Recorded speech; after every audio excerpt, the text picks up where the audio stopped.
Despite the council's advice and consent, and despite all the residents' feedback, Mayor Fox has unilaterally chosen Council President Meredith DeMarco as our new acting business administrator.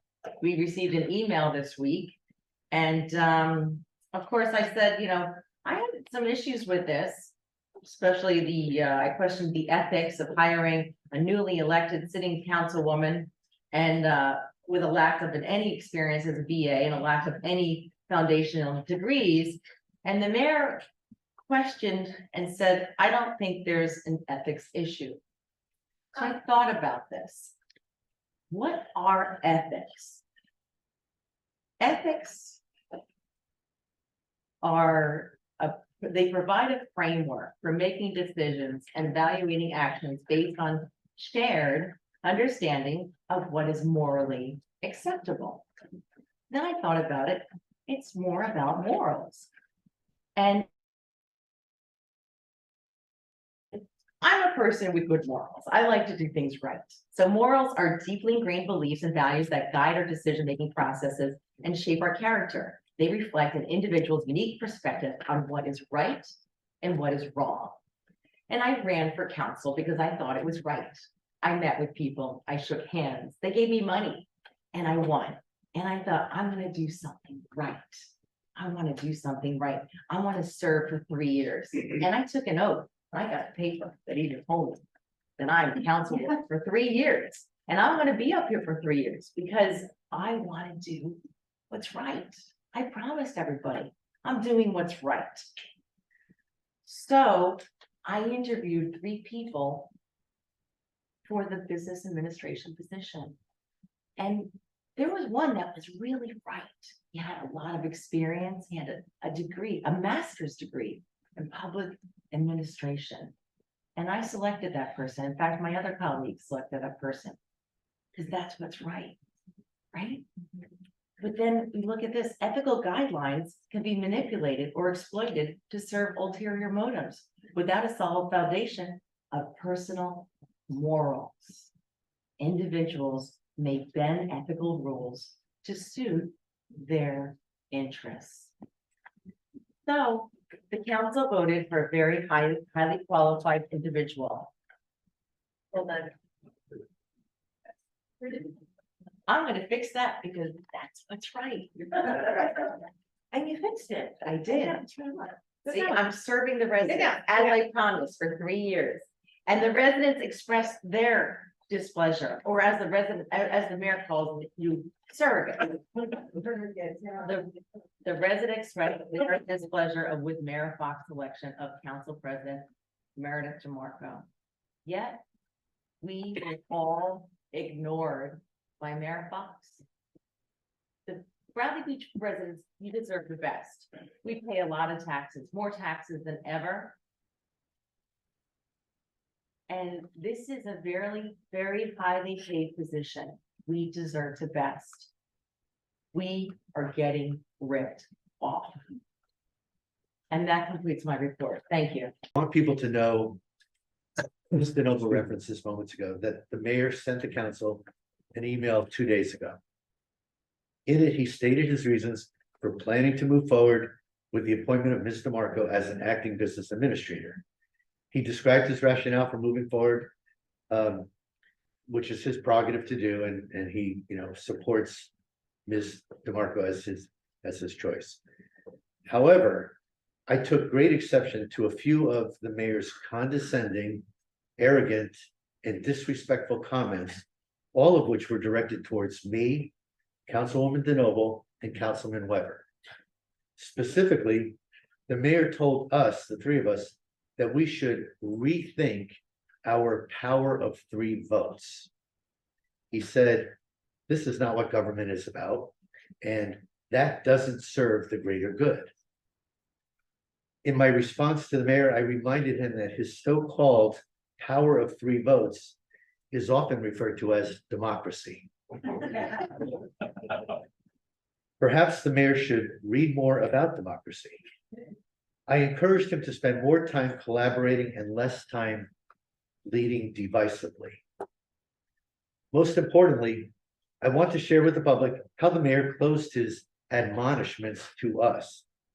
He said to the council, "So please call off your surrogates."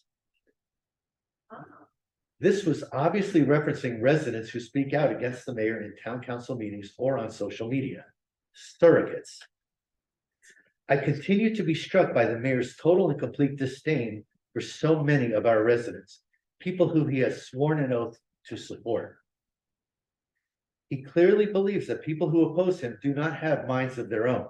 In the mayor's eyes, people who speak against him must be reading from a script that I or one of my council colleagues have prepared.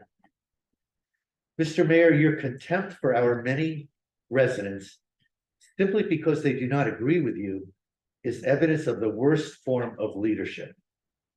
I realize that there is little I can do to change this. I just want to do a better job of making the public aware of your contempt. Finally, I have a very important point of concern that I want to raise publicly. It's related to the imminent appointment of Council President DeMarco as an acting business administrator.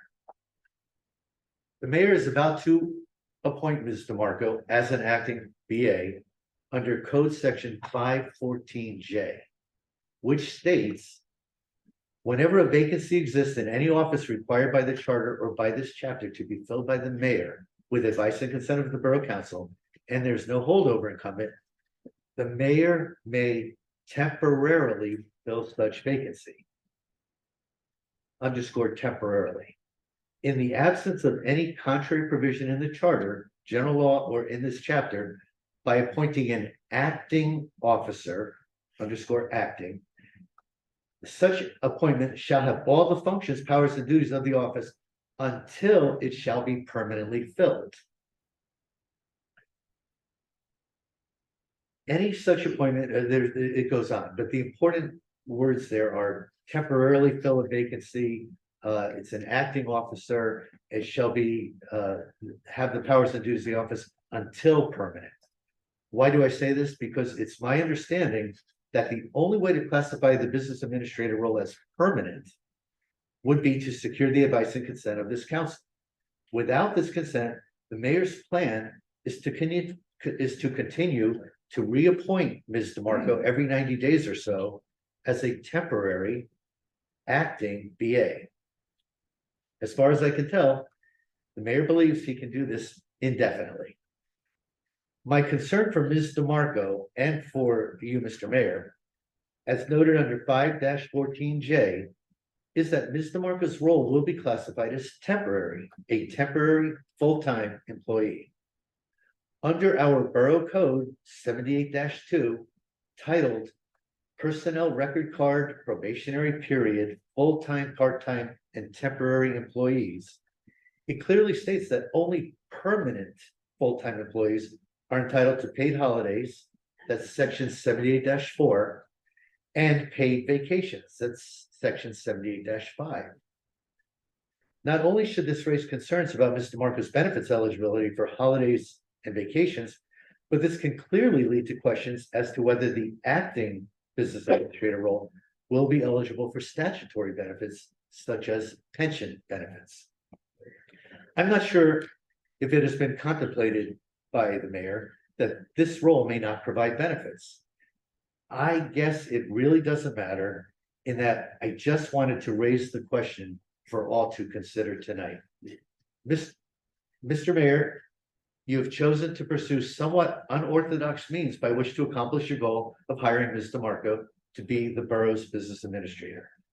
Such an unusual plan is likely to encounter policy inconsistencies, concerns, and challenges, either from this council or from the state of New Jersey. I wanted to provide this information as full disclosure of the potential risks that Ms. DeMarco might face if you complete her appointment as acting business administrator over the next few days.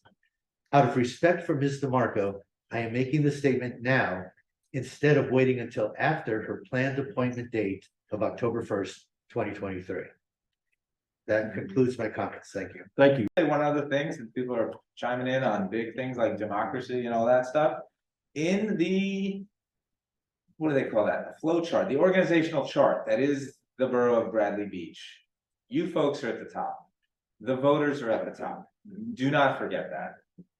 Okay, you gave us our jobs, so for 3 people or the power of 3 or whatever to be discounted, it is disappointing, but you folks are at the top and just don't forget that.